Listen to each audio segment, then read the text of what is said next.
done. Step C, so basically we've just got to locate the top piece of the frame in, screw it in.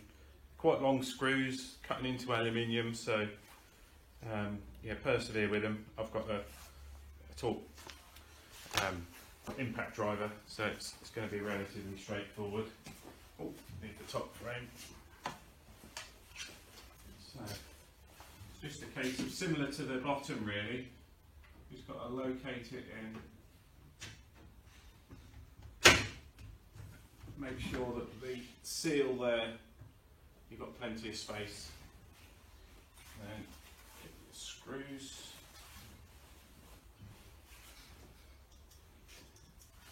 Inside so you can see what I'm doing.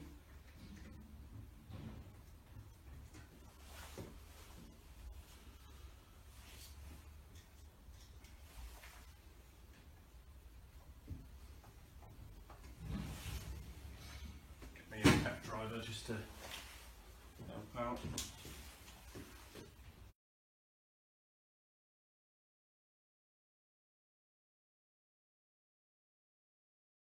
Completed.